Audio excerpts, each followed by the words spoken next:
Master Jet, nag-aabang tayo ng salary increase pero salary decrease ang dumating. Actually parang yun talaga yung nangyari as early as now.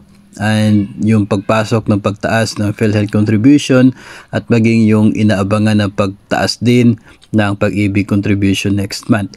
Instead the salary increase na inaabangan ng karamihan, naging salary decrease dahil sa pagtaas ng deduction. And to be honest with you, ito po ay given na sitwasyon long time ago. Yung pagtaas sa PhilHealth contribution, 2019 pa po yung nabatas, nandoon na po nakalagay na by the year 2023, 4.5%, 2024, 5%, 2025, 5%. So makikita na po yun as early as 2019 na talagang by 2024 tataas yung PhilHealth deduction. Yung Pag-ibig naman, ayon sa Pag-ibig, that was designed actually 2021 pa. Pero dahil po doon sa epekto ng COVID-19 pandemic, kaya naging 2024 yung implementation. And one sign na talagang to prove na nakikita na ito noon pa man ay yung mga PLIs, mga private lending institutions, na sa halip na 5,000 lang yung requirement ni DepEd para sa minimum net take home pay after deduction sa loan, nang ginagawa ng ilang mga bangko na sa 5,500 o kaya ay 6,000 or 6,500 yung kanilang nire-require na net take home pay after the deduction. Bakit? Kasi the moment na magbigay sila sa inyo ng loan, sila yung magiging nasa huli sa listahan ng priority sa deduction.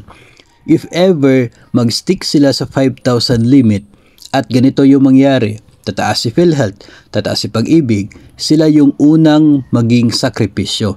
Sila yung mapupunta sa undeducted obligation portion ng payslip. Sila yung hindi makakadeduct, sila yung hindi makakakuha ng remittance dahil doon sa pag-stick nila sa 5,000 limit.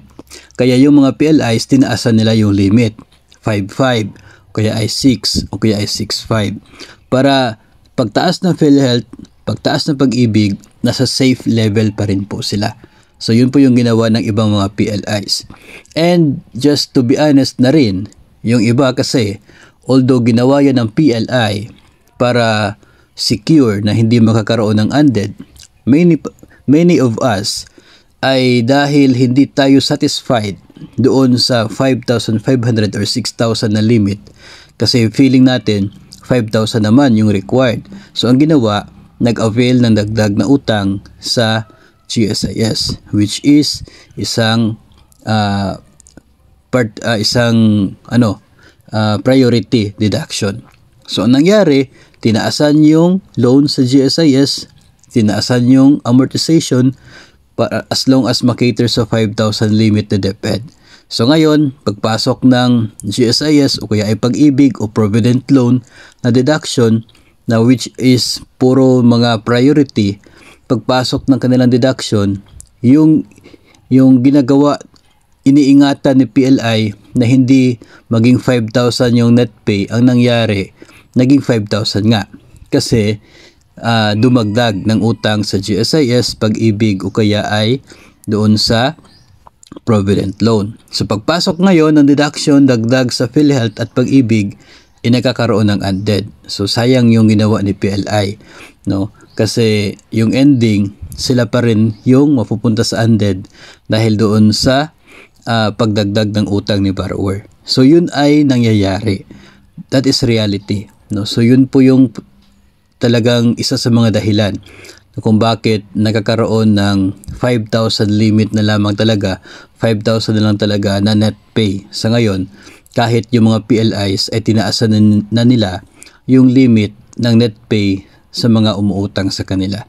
So yun po mga master ay so far sa ngayon, yun po yung realidad, no? Mag-aabang po tayo if ever meron pong something na darating para tataas yung basic pay, no? Para at least naman tataas yung net take home pay.